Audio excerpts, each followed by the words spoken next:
오늘 저희들이 읽었던 본문은 요한복음 6장 1절에서 15절 어디서라는 말씀의 제목으로 함께 은혜를 나눌 건데 아마 교회에 한 5년 이상 다니신 분들은 이 본문을 딱 읽는 순간 떠오르는 네 단어가 있을 겁니다. 네 단어입니까? 네 글자가 있죠. 뭡니까? 오병이어. 예. 오늘 본문을 우리는 흔히 오병이어 이렇게 표현합니다. 근데 중요한 것은요, 이 오병이어 사건이 요한복음에만 기록되어 있는 게 아니라 마태, 마가, 누가, 그리고 이 오늘 본문인 요한복음까지 사복음서에 모두 기록되어져 있다는 것입니다. 이렇게 사복음서에 모두 기록되어져 있다는 것은 무엇을 의미하겠습니까? 그만큼 제자들에게는 이 마태, 마가, 누가, 요한이란 제자들에게는요, 이 사건이 엄청난 충격이었던 것입니다. 그래서 그들이 나중에 성경을 기록할 때에 기록해 두었다는 것입니다. 또한 사복음서에 모두 기록되어 있다는 것은 또한 무엇을 의미하냐면요, 분명하게 성경이 말하고 싶어하는, 성경이 말하고자 하는 부분이 있다는 것입니다. 이 요한복음 6장에는 두 가지 사건이 기록되어 있습니다. 첫 번째가요, 우리가 오늘 읽었던 이 본문의 사건, 오병이어, 물고기 2마리 보리떡 5개로 5,000명이 먹는 이 오병이어 사건과 그 뒤에 보면 예수님께서 물 위를 걷는 사건이 나옵니다. 이 사건이 왜 제자들에게 엄청난 충격을 주었냐라는 질문을 여러분들이 할 수가 있습니다. 그 이유는요, 바로 출애굽기와 연결되기 때문입니다.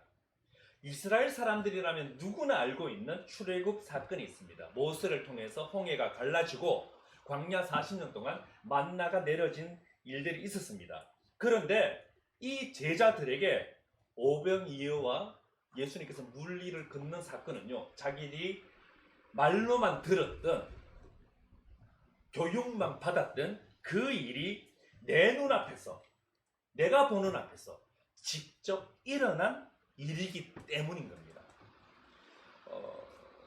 모세가 출애굽하고 난 뒤에 홍해의 기적도 있었습니다. 만나의 기적도 있었습니다. 그리고 광야 40년을 지나 가나안에 들어갔을 때 무엇이 생겨났습니까? 나라가 생겨났습니다. 오늘 오병이어 사건을 바라보고 있던 제자들과 그에 따르는 많은 사람들이 이 사건을 보고 또 물 위를 걷는 사건을 보면서 이제 생각한 건 뭡니까? 이제는 이거는 하나님께서 나라를 세우라는 표적이다. 옛 시대 우리 선조들이 그렇게 됐잖아. 만나 사건 이후에, 홍해 사건 이후에 나라가 세워진 것처럼 오병이어, 그래, 이거는 이제 새로운 나라를 만들라는 하나님의 표적이라고 생각합니다. 그래서 사람들이 오늘 본문 15절에 어떻게 이야기했습니까? 예수님을 왕으로 삼으려 했습니다. 그것도 어떻게 해요? 억지로 왕으로 삼으려는 게 왜? 그들의 입장에서는 표적이거든요, 이게. 자, 오늘 본문 배경, 이게 요한복음의 전체적인 배경이라면 오늘 본문의 배경을 좀 더 말씀드리겠습니다. 성경책을 펴주시고 지금부터 성경책을 보면서 조금씩 이렇게 내려가겠습니다. 본문 2절을 보겠습니다. 본문 2절을 보면 첫 번째 말이 큰 무리가 따르니라고 합니다. 큰 무리가. 왜 큰 무리가 따르고 있었을까요? 바로 표적을 보았기 때문이다 라고 성경은 이야기합니다. 자, 우리가 읽은 이 요한복음만 보면 요한복음 2장에 어떤 사건이 일어났습니까? 물이 포도주가 된 사건이 일어납니다. 그리고 요한복음 4장에는 왕의 신하가 고침을 받는 사건이 일어났고요. 요한복음 5장에서는 38년 된 병자가 고침을 받는 사건이 일어났습니다. 하지만요, 요한복음에는 이 세 가지 사건만 기록되어 있는데, 아까도 말했지만 이 오병이어 사건은 마태, 마가, 누가 다 기록되어 있다 했잖아요. 전체 성경을 다 같이 이렇게 보면요, 왜 큰 무리가 따랐냐 하면은 요 사건 앞에, 요 오병이어 사건 앞에 예수님께서 제자들을 보냅니다. 각 마을과 촌으로 보내어서 전도하게 합니다. 그러면서 귀신을 내어 쫓고 병자를 고치게 했습니다. 그리고 귀신을 내어 쫓고 병자가 고침을 받는 것들을 주위 사람들이 봤습니다. 그리고 제자들한테 묻습니다. 어떻게 물었을까요? 누가 당신에게 이런 능력을 주었습니까? 이런 것을 당신들에게 가르쳐 주었습니까? 라고 질문했을 것입니다. 그리고 그분이 예수다라는 말을 듣고 많은 사람들이 모였습니다. 모여서 오늘 큰 무리가 지금 예수님을 따라가고 있는 상황입니다. 그 큰 무리는 성경에서 좀 더 정확하게 말하기를 남자만 5,000명이라고 성경은 말합니다. 당시 이스라엘 문화에서 12세 이하 남자아이는 사람이 아닙니다. 카운팅이 안 돼요. 여자들은 나이에 상관없이 카운팅이 안 됩니다. 그래서 다시 말해서 여기 말하는 5,000명이라는 것은 13세 이상 되는 모든 남자들입니다. 그 사람들이 5,000명 모였습니다. 그래서 학자들에 따라 지금 현재 모여있는 사람이 10,000명 정도 될 것이다 해서 최대 20,000명까지도 가능할 것이다 라고 이렇게 주장하는 학자들도 있습니다. 또한 동일한 사건을 지금 말하고 있는 마태, 마가, 누가 복음을 보면요, 예수님께서 이 큰 무리들을 향해서 가르쳤다 또는요 하나님 나라의 일을 이야기했다라고 먼저 이야기합니다. 그런데 요한복음 3절을 보십시오. 오늘 요한복음 6장 3절에 보면 이렇게 이야기합니다. 예수께서 산에 오르사 제자들과 함께 거기 뭐라고요? 앉으셨다라고 이야기합니다. 이 앉으셨다라는 말은요, 이 통치하였다라는 말입니다. 통치하였다. 아니 목사님, 어떻게 앉았다는 말이 통치한다는 말과 이렇게 해석될 수가 있습니까? 라고 여러분 질문할 수가 있습니다. 이것은 앉았다, 앉다 이 말은 요한만이 가지고 있는 독특한 신학의 체계입니다. 신학의 표현입니다. 그래서 요한복음에서 앉았다라는 표현은 예수님께서 통치하였다라는 말과 이렇게 함께 쓰입니다. 이상과 같은 오늘 본문의 배경을 가지고 말씀을 좀 더 이렇게 나누길 원합니다. 여러분, 사람에게는 기억의 한계가 있습니다. 사람에 따라서 기억력이 좋은 사람이 있고요, 기억력이 좀 나쁜 사람들이 있습니다. 그래서 과거에는 사람들에게 뭘 강요했냐면 노하우를 강요했습니다. 노하우가 중요하다고 말했습니다. 나만이 가진 지식, 나만이 가진 스킬, 이것이 혹은 나만이 가진 비법, 이런 것들이 굉장히 중요하다고 했습니다. 그래서 자신만의 노하우를 길러야 된다라고 이게 강조하였고, 또 자신만의 노하우를 가진 사람들 우리는 뭐라 그럽니까? 숙련공, 전문가, 이런 말로 표현을 합니다. 그러나 이제는 노하우를 가진 사람이 어디에 있는지, 이런 숙련공, 이런 전문가들이 어디에 있는지 아는 것이 중요합니다. 나에게나 혹은 내가 운영하는 내 회사, 내 부서 내에서 필요에 맞는 전문가가 어디에 있는지 찾아내는 것, 그렇게 해서 내 일을 돕게 하고 내 일을 더 잘 되게 만드는 것, 그래서 내 일의 효율성을 높이고자 하기 때문에 노하우보다는 경영학이나 심리학에서는 know where, 어디에 있는지 아는 것, know where를 더 이렇게 세상이 바뀌어 간다라고 이야기합니다. 오늘 본문에서 지금 예수님을 따르던 수천 명의 사람들이 지금 먹을 것이 없어 굶고 있는 상황입니다. 그죠? 먹을 것이 없어 굶고 있습니다. 자, 이 어려움을 해결해야 됩니다. 이 어려움의 해결에 앞서서 예수님께서 이렇게 질문합니다. 어디서 떡을 사서 이 사람들을 먹이겠느냐? 어디서 떡을 사서 이 사람들을 먹이겠느냐? 이 사람들이란 사람은 뭐냐? 학습을 합니다. 학습을 하는데 그것이 학교에서 이루어지는 학습이든지 아니면 내가 삶을 통해 내 몸으로 배웠던 이런 직접 학습 혹은 소설책을 통해서 배우는 간접 학습을 하든 사람은 학습을 하게 됩니다. 오늘 본문의 빌립도 안드레도 수많은 학습을 그들 인생 가운데 하였을 것입니다. 빌립은 예수님의 이 말, 어디서 떡을 사서 이 사람들을 먹이겠느냐, 이 말에 자기가 학습한 대로 준비합니다. 먼저 계획을 합니다. 그 계획에 따라서 뭡니까? 계산을 했습니다. 계산에 따르는 방법을 제시했습니다. 그래서 빌립은 어떻게 하면 지금 예수님과 함께 지금 있는 사람들을 헤아려 보니까 대략적 집계가 나온 겁니다. 이 집계에 따르면 이 사람들이 먹을 만하려면 최소한으로 200데나리온이 필요했고 이것을 채우기 위해서는 빌립은 어떤 방법을 제시합니까? 사람들마다 조금씩 모을까요? 헌금을 받을까요? 후원금을 받을까요? 이렇게 빌립이 가진 노하우를 대답하였습니다. 또한 안드레가 가진 노하우는 뭡니까? 안드레는 질문을 듣자마자 먹을 것을 찾으러 바로 나가버렸습니다.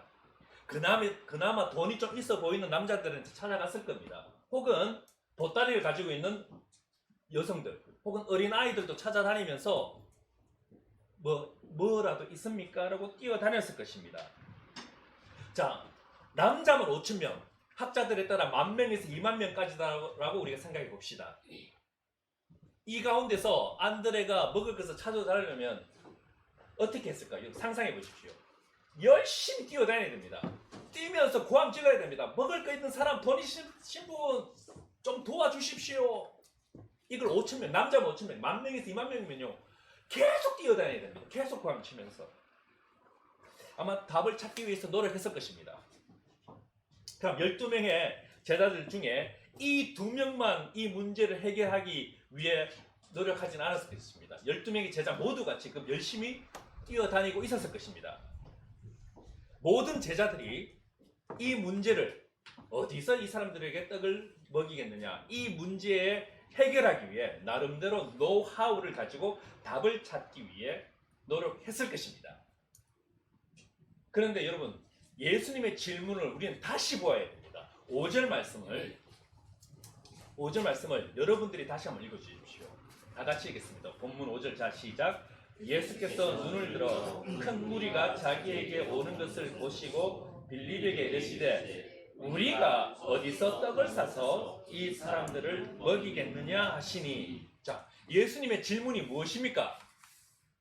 어떻게 떡을 사서 이 사람들을 먹이겠느냐입니까? 어디서 떡을 사서 이 사람들을 먹이겠느냐입니까? 어디서입니다. 어디서? 예수님은 질문은 어디서 떡을 사서 이 사람들을 먹이겠느냐인데 제자들의 대답은 뭡니까? 어떻게 떡을 사면 되는지를 그 방법을 찾아온 겁니다. 그죠? 그 어떻게 방식대로 답을 찾고 지금 행동을 하고 있는 것입니다. 우리가 세상을 살다 보면 앞이 깜깜할 때가 있어요. 답답할 때가 있습니다. 안개 속을 헤매는 것 같을 때가 있습니다.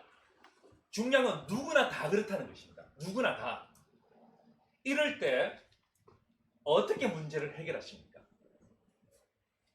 빌립과 같은 성향을 가지고 있거나 경험이 있으신 분들은 앞뒤 상황, 현재 상황, 또 기타 여러 조건들을 다 펼쳐놓고 계획하고 실천할 것입니다.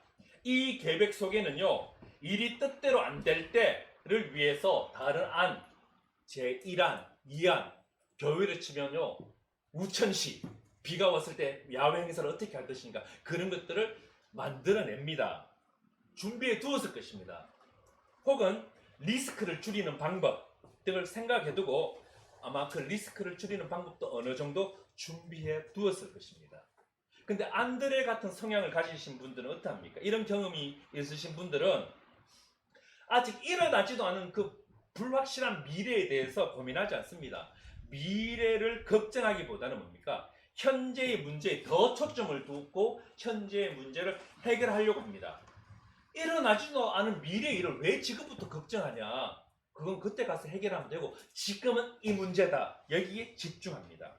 그리고 발로 뛰면서 현재 상황 속에서 어떻게든 이것을 해결하려고 지금 부딪히는 그런 성향입니다. 자, 여러분 이 두 명 중에 누구의 믿음이 더 커 보입니까? 빌립과 안드레 중에 누구의 믿음이 더 커 보입니까? 제가 이렇게 물으니까 여러분 대답하기 곤란하시죠? 혹시나 잘못 대답하면, 그죠? 자, 그럼 제가 질문을 바꾸어 보겠습니다. 빌립과 안드레 중 누구의 성향이 여러분과 더 잘 맞습니까? 저는 개인적으로 빌립의 성향이 저랑 좀 더 잘 맞습니다. 빌립과 안드레가 찾아온 답을 좀 더 쉽게 말하면 이런 말입니다. 빌립에 찾아온 답은 뭡니까? 안 될 것 같습니다. 200데나리온은 필요한데 안 될 것 같습니다 라는 말이고요. 안드레의 답은 뭡니까? 안드레가 찾아온 답은 이것뿐이에요. 해봤지만 이것뿐이네요. 뿐이에요. 이 말입니다. 그러다 보니 빌립보다는 이렇게 안드레의 대답이 좀 더 긍정적으로 보이고 좀 더 좋아 보입니다. 우리는 안드레가 찾아온 이 오병이어를 통해 일하셨던 예수님을 보면서 작은 것이라도 주님께 드리는 마음에 대해서 우리는 많이 배워왔습니다. 그런데 제가 이 상황을 다시 한번 보여드리겠습니다. 예수님께서 저에게 이렇게 질문했습니다. 어디서 떡을 사서 이 사람들에게 먹이겠느냐? 이 질문에 빌립 같은 저는 이렇게 대답할 겁니다. 주님, 제가 아무리 계산하고 또 최소한으로 산출해도 200데나리온 정도가 필요합니다. 어떻게 할까요? 이렇게 대답했을 거고요. 혹은 안드레 같은 성향, 안드레 같은 사람 이렇게 대답했습니다. 지금 저처럼 땀을 뻘뻘 흘릴 겁니다. 제가 일부러 안 닦았어요. 요거 보여드리려고. 땀을 뻘뻘 흘리면서 막 왜냐면 뛰어다녔거든요. 이 사람은 지금까지 뛰어다니면서 주님, 내가 다 돌아다녀봤지만 어떤 꼬맹이가 가지고 있는 이거 오병이어 뿐이네요. 이걸로 이 많은 사람들에게 얼마나 되겠습니까? 이걸로 이빨 사이에 끼지도 않겠는데요? 자, 여전히 빌립의 대답보다 안드레의 대답이 좀 더 긍정적으로 보이십니까? 안드레의 대답. 제가 예를 들어서 표현해 드릴게요. 예를 들어 만약에 여러분들이 저에게 돈을 빌리러 왔다. 상상만 합시다. 실제로 오시면 안 됩니다. 돈을 빌리러 왔습니다. 여러분들이 저에게 돈을 빌리러 왔는데 제가 이렇게 말합니다. 200데나리온이 필요하군요. 근데 저에게는 그만한 돈이 없습니다. 이렇게 말하는 것과 여러분이 저한테 돈을 빌리러 왔는데 제가 이렇게 말합니다. 제가 옆집 꼬맹이한테 가보니까 얘가 20편스 있네요. 내가 이거라도 드릴까요? 어느 게 더 얄밉습니까? 어느 게 더 얄미워요? 어느 쪽이 더 기분 나쁜 반응입니까? 안드레의 반응 우린 잘 보셔야 됩니다. 이걸로 뭘 하겠어요? 이 반응은요. 잘못 보면요. 상황상 잘못되면 좀 비꼬는 겁니다. 여러분, 주님께서 질문하신 것을 다시 제가 말씀드릴게요. 어디서 떡을 사서 이 사람들을 먹이겠느냐? 어디서? 주님께서 저와 여러분에게 동일하게 질문하십니다. 어디서 이 문제를 해결할 것이냐? 어디서 네 삶의 문제를, 네 삶의 어려움을 해결할 것이냐라고 질문하신다면 여러분이 가진 노하우는 무엇입니까? 계산하는 것입니까? 아니면 발로 뛰는 것입니까? 아니면 어차피 안 될 거라는 결론을 가지고 어떤 일들을 행할 겁니까? 주님께서는 지금요 제자들에게 장소적인 질문을 하고 있습니다. 장소적인 질문. 어디서? 하지만 제자들은 뭘 합니까? 방법적인 대답을 합니다. How? 어떻게 할 건지에 대해서 이야기하고 있습니다. 자신의 경험을 통해서 알게 된 것들, 자신의 지식을 통해서 알게 된 방법들을 지금 뭡니까? 만들어내고 있습니다. 하지만 여러분 다시 한번 기억하십시오. 주님께서는 지금 방법적인 질문이 아니라 장소적인 질문을 하고 있다는 겁니다. 장소, 어디서? 우리 삶에도 어려움이 있습니다. 우리 삶에도 문제가 있어요. 누구나 다 있습니다. 그때 문제와 어려움을 여러분 어떻게 해결하느냐? 어떻게 해결하느냐가 중요한 것이 아니라 어디서 해결하느냐가 중요한 것입니다. 어디서라는 이 말과 함께 여러분들이 오늘 또 놓치지 말아야 하는 부분이 한 군데 더 있습니다. 오늘 주님께서 제자들에게 어떻게 이야기합니까? 시험하고자 하셨다는 겁니다. 시험하고자. 자, 히브리 말에는 이 시험이란 테스트라는 단어가 세 가지 단어가 있다고 합니다. 테스트라는 단어 속에 세 가지가 있습니다. 시험이라는 단어에는요, 첫 번째 템테이션도 이게 시험입니다. 두 번째가요, 오늘 본문과 같은 이거 좋은 시험, 또 테스트라는 단어를 씁니다. 좋은 시험. 오늘 본문과 같은 제자들을 시험하였다 할 때 시험, 혹은 성경에서는 하나님께서 아브라함에게 네 아들 이삭을 바치라 했을 때 시험코자 했거든요. 그 시험, 좋은 시험 이때도 씁니다. 그리고 세 번째가 하나님을 시험하는 겁니다. 하나님을 테스트하는 거. 언제냐면 출애굽기 때에 우상 숭배를 하고 뭐 음행을 하면서 하나님을 시험하였다라고 이야기하거든요. 그때 시험. 그래서 총 세 가지 단어가 있는데 오늘 이 성경 본문이 말하는 시험은 두 번째 좋은 시험입니다. 이것을 페라이존이라고 합니다. 헬라어로는 페라이존이라고 이야기하는데 이 시험은 말 그대로 좋은 시험, 신앙을 성장시키기 위한 시험, 이런 뜻을 가지고 있습니다. 주님께서 오늘 페라이존, 다시 말해서 좋은 시험을 통해 오늘 제자들에게 분명하게 보여주고 알려주고 가르쳐주고 싶은 것이 있다는 점입니다. 예수님께서 지금 제자들에게 보여주고 알려주고 가르쳐주고 싶은 것은 하나님 나라는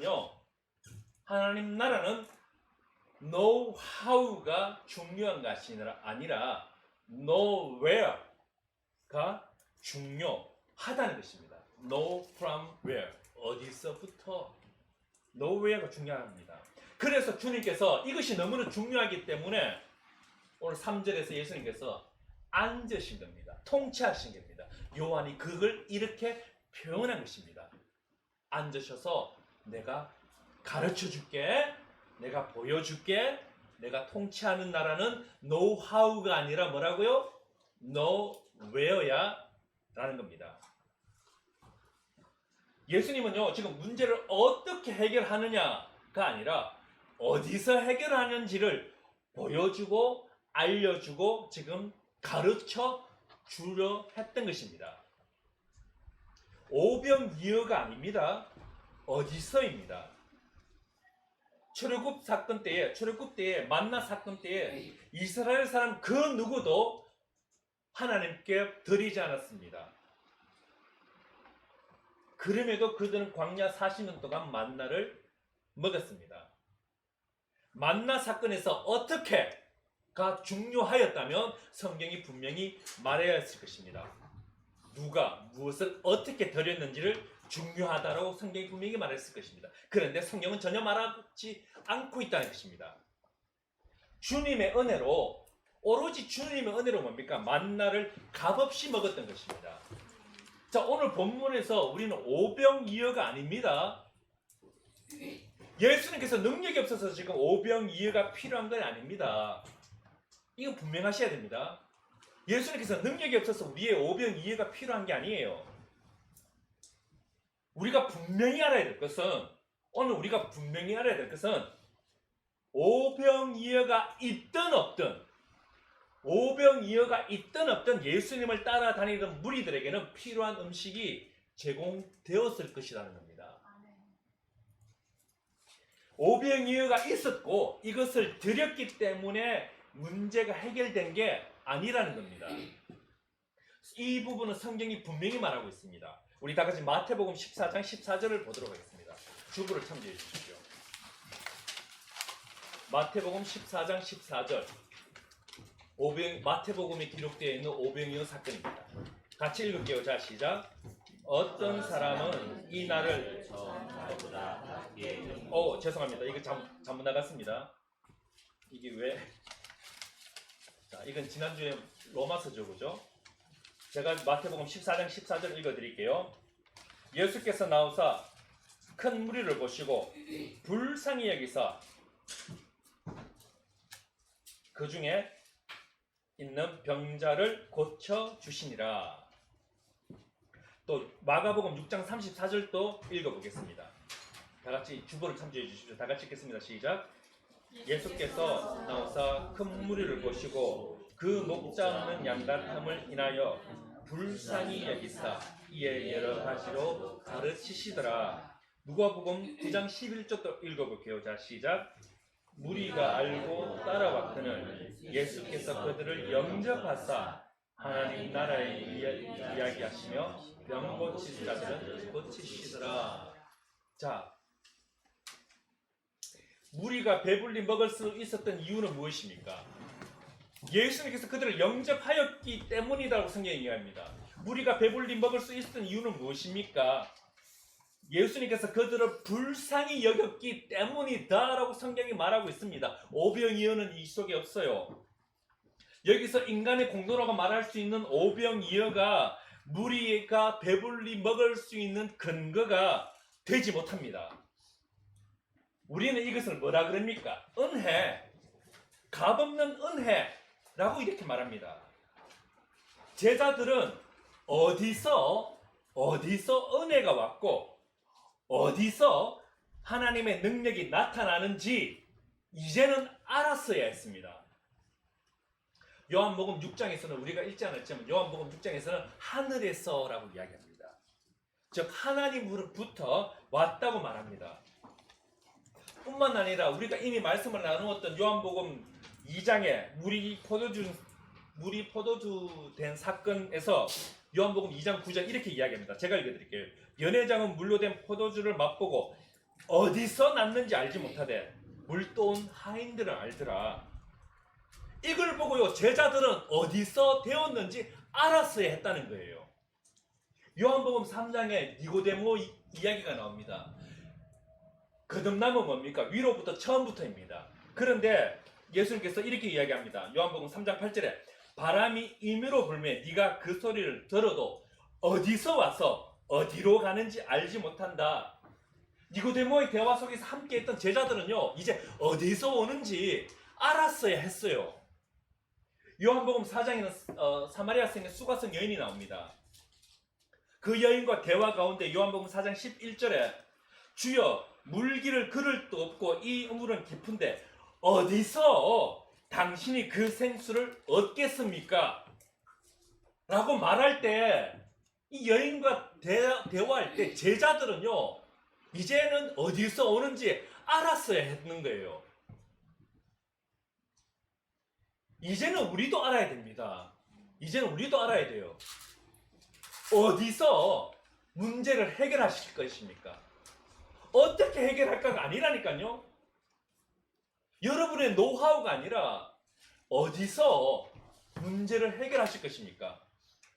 어디서 여러분 가정의 어려움을 해결할 것입니까? 극복할 것입니까? 어디서 떡을 사서 이 사람들을 먹이겠습니까? 여러분 노하우를 물어보는 게 아니라 know where를 물어보고 계심을 이제는 우리도 알아야 된다는 겁니다. 이제는 6절 오늘 본문 6절 말씀을 다시 한번 보도록 하겠습니다. 오늘 본문 6절 다시 보도록 하겠습니다. 이렇게 말하심은 친히 어떻게 하실지를 아시고 빌립을 시험하고자 하심이라. 자, 아까 시험이란 단어는 제가 설명드렸습니다. 좋은 시험이라고요. 근데 예수님께서 하신 말씀은 뭡니까? 이렇게 말씀하시면 친히 어떻게 하실지 아시고라고 이야기합니다. 성경이 어떻게 하실지 아시고라고 말합니다. 이 말씀은요 빌립이나 다른 제자들이 어떤 답을 할 것인지 혹은 오늘 우리가 어떤 대답을 할 것인지 알고 있다라는 게 아닙니다. 이런 뜻이 아니에요. 이 말은요 예수님은 답을 가지고 있었다는 겁니다. 나는 예수님은 답을 가지고 있지만 제자들에게 성장시키기 위해서 좋은 시험으로서 어디서 떡을 구해서 이 사람들을 먹이겠느냐라는 말입니다.